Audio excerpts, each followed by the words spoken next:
네, 여러분 안녕하세요. 클릭해 주셔서 감사합니다. 구독과 좋아요도 눌러주시고 댓글도 달아주시면 감사하겠습니다. 제가 얼마 전에 이 몇 미터 높이에서 사람이 떨어지면 죽는가 하는 영상을 올렸었는데 그걸 보시고 몇몇 질문이 있어가지고 그에 대한 답변을 드리는 게 도리일 것 같아서 이 말씀드리고자 합니다. 우선은 이제 질문의 요지는 이제 그 사람이 죽게 되면 이제 좀 뭐한 편이지만 죽었다 치고 이제 이 보상은 어떻게 되고 그 다음에 이제 이 회사 내지 사업주에 대한 처벌은 어떻게 되느냐 이제 이런 질문을 주신 거거든요. 그래서 우선 이제 보상에 대해서 얼른 먼저 말씀드리겠습니다. 이 보상을 이제 어떤 걸 염두에 두고서 질문하시는지 몰라도 이 보상은 일반적으로 산재 보상을 얘기하시는 것 같은데, 산재 보상의 경우는 이제 사망했을 경우에는 이제 그 평균 임금의 1341분을 일시금으로 주거나 그리고 또 연금으로 받을 수 있습니다. 그 다음에 이제 121분의 장례비를 지급받게 됩니다.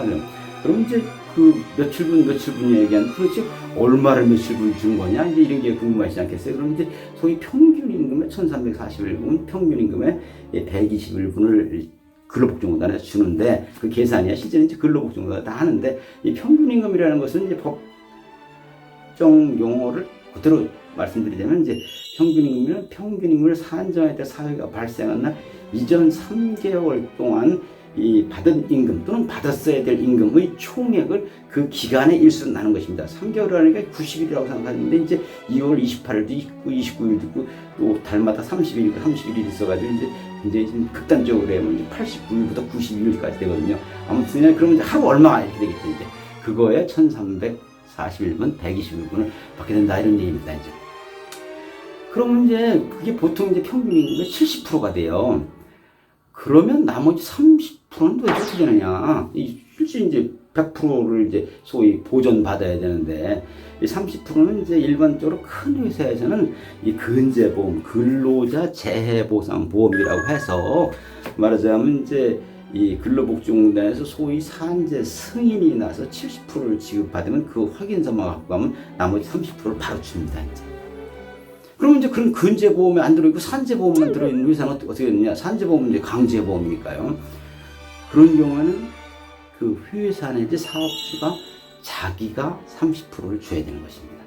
그런데 여기서 이제 한 가지 유념해야 될 게 있어요. 그 외에 또 이제 그런 거 말고도 개인적으로 이제 보험 들어오는 게 있을 거 아니겠어요? 그런 것들 일반적으로 넓은 의미에서 이제 손해보험이라고 합니다. 이제. 그런 보험, 일반 자기가 임의로 들어오는 보험이라든지 무슨 사업주가 30% 준다든지 뭐 이렇게 하고 그럴 때는 굉장히 좀 어려운 문제가 생길 수가 있어요. 어떤 경우에 이런 문제가 생기냐?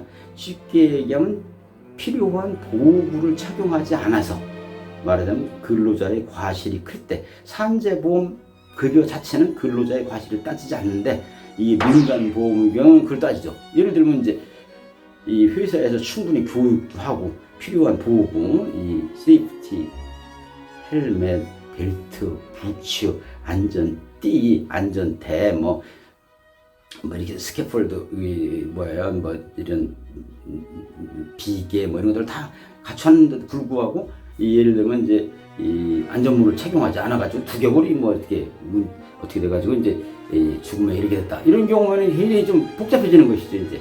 그래서 이제 이 적격 보호구라는 것은 이제 검정 기준이 있어가지고 그 기준에 합격한 보호구를 알맞은 보호구를 착용하게 되면 죽기까지는 하지 않는다는 것이 일반적인 이 경험칙입니다. 그러니까 보호구 착용이 그만큼 중요한 것이죠. 그래서 이제 지금까지 말씀드린 것은 이제 그 산재 보상을 포함한 보상에 관한 내용이고, 그 다음에 이제 그런 것들이 민사적인 거고, 이제 그 사업주에 대한 처벌 관계는 어떻게 되느냐?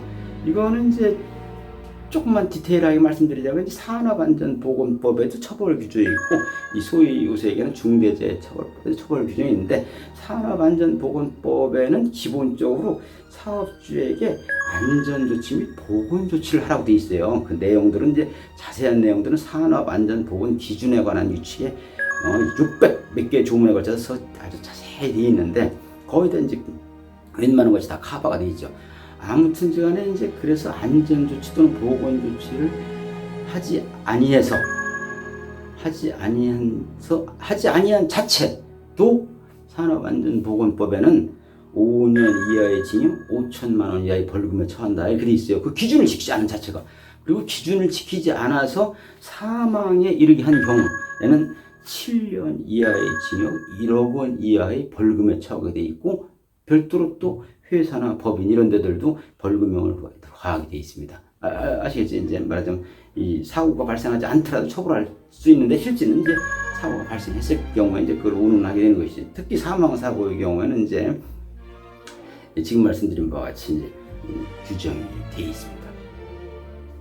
그 다음에는 이제 중대재해처벌법은 이 5인 미만에는 적용 안 되는 것입니다. 5인 이상 사업자의 중대재해처벌법은 이제 소위 중대산업재해가 발생했을 때, 중대산업재해라는 것은 사람이 죽거나 동일한 사고로 6개월 이상 치료가 필요한 사람들이 3명 이상 발생했거나, 또는 1년 사이에 무슨 23가지 종류의 직업성 질병이 이렇게 발생한 경우를 얘기한다고 되어 있는데, 특히 지금 얘기는 이제 이 사망사고의 경우를 얘기하니까, 이 사망사고 발생의 중처법에는 사업주를 1년 이상의 징역 또는 10억 원 이하의 벌금에 처한다. 그래서 1년 이상의 징역, 10억 원 이하. 그 경영 책임자 개인을 사업주나 경영 책임자, 그리고 이 법인기관 단체는 50억 원 이하의 벌금을 병고할 수 있게 되어 있습니다.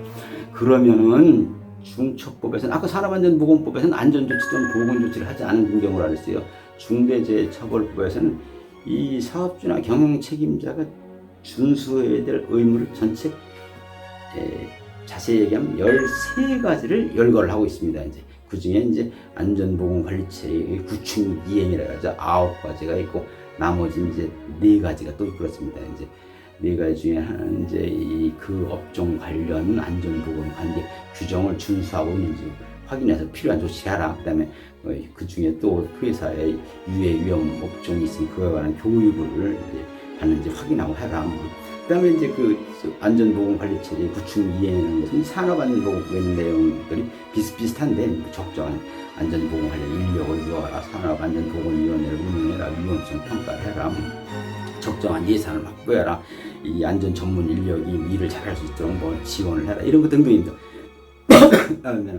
그래서 이제 그런 것들을 이제 혜택, 게을리해서 사람이 죽으면 중처벌에 처벌이 된다는 것인데, 이 우리나라에 지금 1심 법원에 계류되어 있거나 1심 법원에 선고가 끝난 중처법 사건이 14건인가 16건인가 그래요. 그럼 도대체 이제 그 법원의 법관들이 어떤 사람들을 유죄로 판결하는가 하면, 특히 이제 실제 실형으로 이렇게 선고를 하는가 하면, 이제 이런 사망사고가 이제 여러 건 발생했는데 이번에 또 발생했다든지, 또는 이제 고용노동부나 산업안전공단이나 또는 이제 안전 컨설팅을 해서 이러이러한 것들은 위험하니까 이렇게 하세요 라고 이렇게 이제 어드바이스나 지도 조언을 했는데도 그걸 안 지킨 나머지 사망했거나, 이런 경우는 이제 실제로 이렇게 실형 선고를 하는 경우가 있고, 그렇지 않은 경우는 이제 실형 선고하는 건 드뭅니다. 우리나라에 이제 말하자면 이 사고성 사망재해가 1년에 뭐 900건 가까이 800몇 건 일어나는데, 말하자면 이제 이런 생각을 할 수가 있거든요. 이렇게 많이 발생하면 몇백 명의 이 사업주들이 그 감옥 속으로 가야 되는 거 아니냐, 이렇게 생각할 수 있는데, 이제 지금 말씀드린 이런 이유 때문에 이제 그렇지 않은 경우가 많습니다. 말하자면 고의범이 아닌 것이죠. 과실범인 것이죠. 이제 과실범에 대해서는 이 고의범보다 이제 처벌의 강도가 약한 것이 이제 그 민주주의 법치국가의 일반적인 뭐 관례랄까 태도랄까 그렇습니다. 아무튼 저는 이제 제가 말씀드리고자 하는 거에, 요지는 이제 그 물어본 바와 같은 그 보상 관계는 어떻게 되는지, 그리고 처벌 관계는 어떻게 되는지 자세히 말씀드렸는데, 가장 그 아주 버텀라인 밑바닥에 있는 중요한 것은 이 검정에 합격한 적격 보호구를 착용하게 되면은 이 사망하는 경우에는 이르지 않는다는 것이 일반적인 경험에 의한 이 여러 전문가들, 그리고 보통 사람들이 알고 있는 것입니다. 그러니까 이 말하자면 이 적격 검정 합격 이 헬멧을 써야 되는데 갑갑하다고 이제 20개 구멍을 뚫어가지고 이제 뭐 사용한다든지, 또는 뭐 이렇게 오토바이나 뭐 자전거 탈 때 쓰는 이렇게 그 헬멧을 쓴다든지 이러면 안 되는 것이죠. 그리고 이제 저런 데 보면 이제 이 유독과 쓰이는 이제 방진 마스크 또는 방독 마스크를 쓰게 되는데, 그것도 이제 검정에 합격한 걸 써야지 갑갑하다고 사용 안 해가지고 무슨 관련되는 뭐 직업성 질병에 걸린다든지 이러면 우선 전자 이 민간 보험에 의한 이 보상 받는데 문제가 있고 이 사업주한테 책임을 묻기가 곤란한 것이죠. 사업주가 제공한 검정 합격서야 되는데 아무튼 자기 작업에 필요한 이 적격 보호구 착용을 늘 잊지 말아야겠습니다. 네, 감사합니다. 다시 한번 이 구독, 좋아요 그리고 댓글을 많이 달아주시기 부탁드리겠습니다. 감사합니다.